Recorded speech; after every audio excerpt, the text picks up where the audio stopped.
Greetings and welcome to Nathan Nile Official. If you've never seen my face in a video before, my name is Nathan Nile and this is my personal channel where I do vlogs, reviews, and whatever else happens to catch my fancy at the time.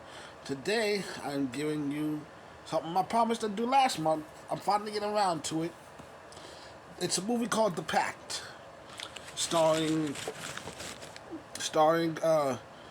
Ryder Strong, aka Sean Hunter from Boy Meets World, aka the primary inspiration for the hairstyle that I do not currently have because I haven't taken a shower today. I'm not planning to leave the house. You don't need to know that information, but I'm just saying words right now. So sometimes you open your mouth and shit comes out. Anyways, this movie. First of all, let's get this out of the way. This movie is total shit. It is not good. Depending on where you look at it, not only does the title change, either the Pact or the Secret Pact. The version I actually watched was called The Pact, but there's also a trailer called The Secret Pact. Also, did it come out in 99 or 2001? There are different years being announced. Either way, it came out after Boy Meets World went off the air. And it's like, damn, Ryder, how did you fall off so quickly? Because he is easily the most famous person in this movie. Second most famous person is, hey, isn't that the dad from Home Alone? And so, first of all, let's start with the trailer. Go on YouTube and watch the trailer for The Secret Pact. Because, God, it's honestly got to be the worst trailer ever made. First of all, it's like 3 minutes long, which is very unnecessary. And they somehow managed to tell you the entire movie.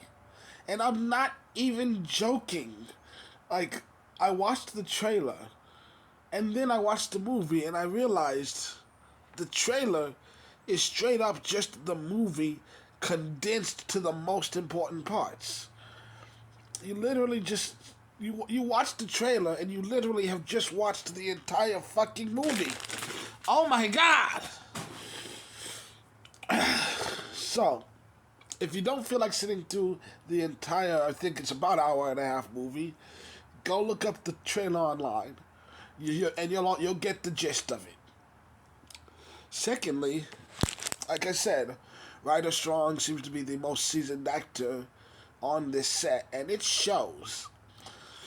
You can tell with most of the kids in here that a lot of them, it's like the first job they've ever had, and even some of the adults aren't as believable in some of their roles. Some of them are.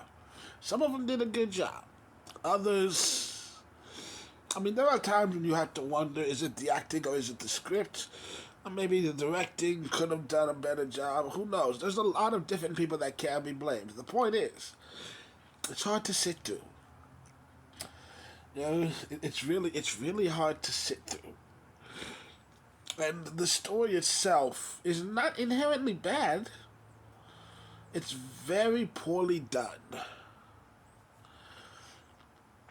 And there are times when the acting, like, also, I think the title is a huge disservice to the film. For one thing, The Pact, the moment that it happens, you miss it. Because it's barely paid any attention to.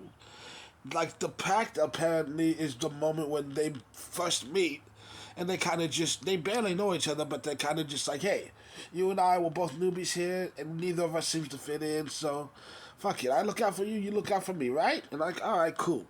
And that's all there is to it. It doesn't, I'm spent half the movie wondering when they're making the pact, not realizing that, oh, it already happened.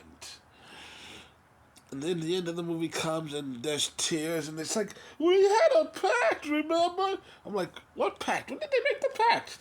Oh yeah, isn't that the title of the movie? Where is this pact? No, it turns out that was the whole thing. Like, hey, I look out for you, you look out for me, right? Cool, alright. That doesn't feel like much of a pact. That feels more like an action statement. But, whatever. So let's listen. The plot of the movie is a kid sees his parents murdered. His parents, because his dad is like an attorney, is like a, I don't remember what his dad did, but he's an informant in a mob trial. He's an informant for the FBI, and so the mob takes him out, but the kid happens to see it and runs for it, and so they put the kid in witness protection, and now he's going to this private school. But it turns out another kid at the school is like secretly a hitman sent in to kill him, and the two of them somehow end up being best friends. It's an interesting enough plot.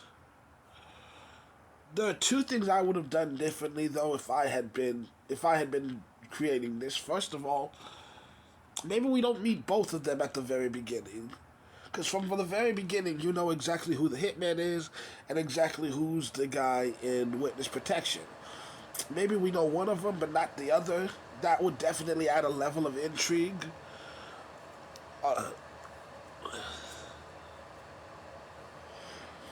But cause like the whole time, it's like you know exactly you know who they are. You know the moment they meet. You know the moment that they meet that they're gonna become best friends, and then turn on each other, only to then turn back on each other. Like there's no real twist, not for the audience at least. Secondly, honestly, I think this could make a good like series, like a limited series on Hulu or something. I feel like if you turned it into less of a whodunit, like supposedly action film, I think there's very little action in this film. There's some, but very little.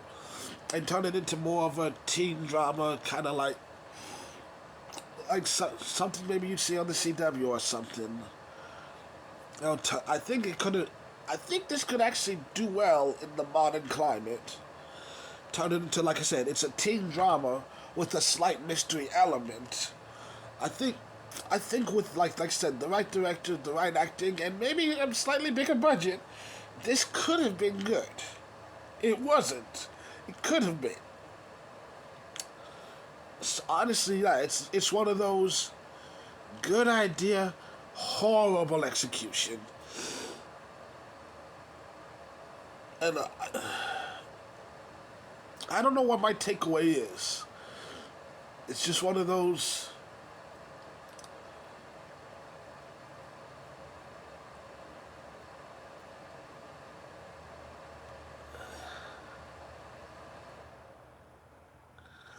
You know how in Jurassic Park there's that line, scientists were so concerned with whether or not they didn't stop to think if they should.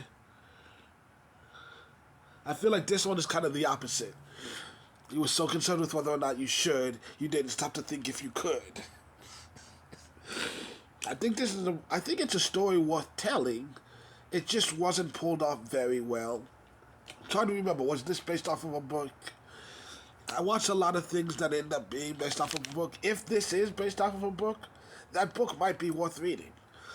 Like a better adaptation of this story would be worth sitting through. This one is just very poorly executed on almost every front. But yeah, that's just my opinion. If you've seen the movie, if you have different opinions, feel free to leave a comment down below. If you haven't seen the movie and you have the exact same opinion, feel free to leave a comment down below. We need more engagement on this channel.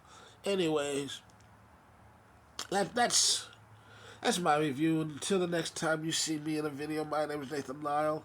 Hope you have a great day, week, month, year, however long it takes for me to make a new video. I really don't have anything scheduled next, but we'll see what happens.